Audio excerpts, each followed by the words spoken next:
বন্ধুরা, আজ সকাল সকাল রেডি হয়ে গেছি আসলে মায়ের বাড়ি যাবো বলে। আসলে অনেকদিন মায়ের কাছে যাওয়া হয়নি, প্রায় 1 মাসের কাছাকাছি। সেই মেয়ের স্কুলে যখন খাবার ছিল সরস্বতী পুজো উপলক্ষে তখন গিয়েছিলাম। তো ভাবলাম যে কি হাজব্যান্ডকে বললাম যে তুমি যেহেতু অফিসে যাচ্ছ, তো অফিসে যাওয়ার পথে আমাকে আর মেয়েকে ছেড়ে দিও। তো মাকে সকালে ফোন করে বললাম যে আমরা যাবো, তো চলে যাই। এই যে মেয়েও রেডি হয়ে গেছে, এবার আমরা চলে যাই।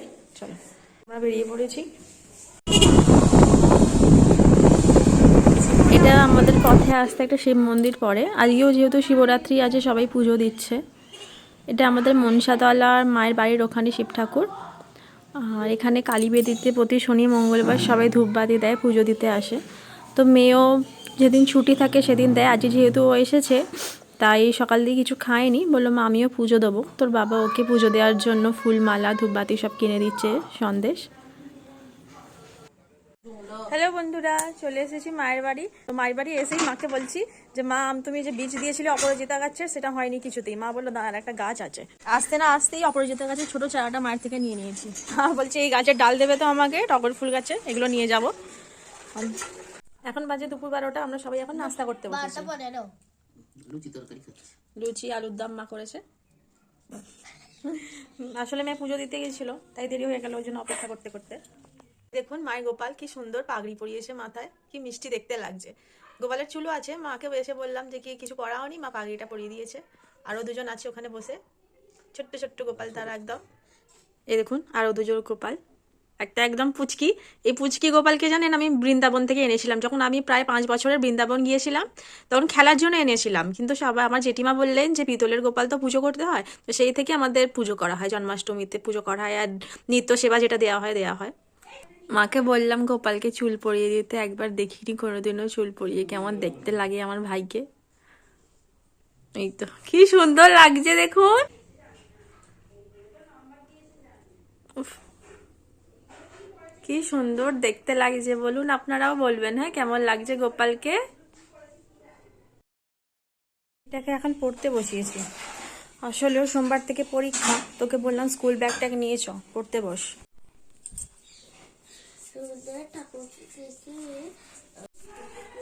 পরীক্ষা যেহেতু আছে আর বইপত্র না এলে মা বাড়ি এসে পাশে বাড়ি সব বাচ্চাদের সাথে খেলতে লেগে যাবে। আমি তাই বললাম যে এখন পড়তে বস, আমি টাইম দিয়েছি যে 1টার সময় তোর পড়া ধরবো, তাড়াতাড়ি কর।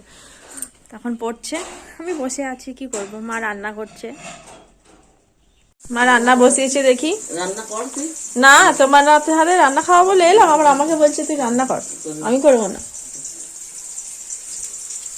সব জোগাড় করে দিয়েছি তো, কর। না আমি করবো না, তুমি করো। নিজের হাতে খেয়ে খেয়ে পচে গেছি। দুপুরবেলা খেয়ে দিয়ে একটু ঘুমিয়ে পড়েছিলাম। ঘুম থেকে উঠে দেখি, দেখুন ইনি কি করেছেন।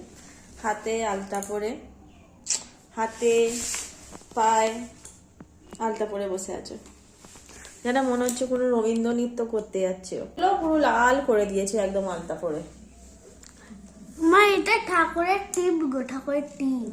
ঠাকুরের টিপ পুরো ঘেঁটে গেছে, চারিদিকে লেগে গেছে। দেখো চারিদিকে, আবার এতে দেখছে। চলো এবার করতে বসে যাবে। তখন আর নয়, তখন ওকে টাইম দিয়েছিলাম যে 1টার সময় পড়া ধরবো, 1টার সময় পড়াটা ধরেছি, অর্ধেক পড়া পারেনি। ওকে বললাম পড়তে বস, তারপরে আমি ঘুমিয়ে পড়েছি। ও পড়েছে কি পড়ে নে আমি জানি না। মা রাত্রে রান্নার জোগাড় করছে।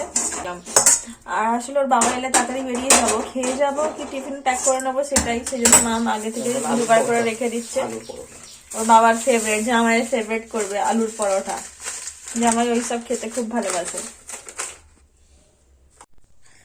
বন্ধুরা, আমার ভিডিওগুলো ভালো লাগলে অবশ্যই লাইক কমেন্ট শেয়ার এবং চ্যানেলটি অবশ্যই সাবস্ক্রাইব করবেন। তো আজকের মতো এইটুকুই, দেখা হবে পরের ভিডিওতে। টাটা।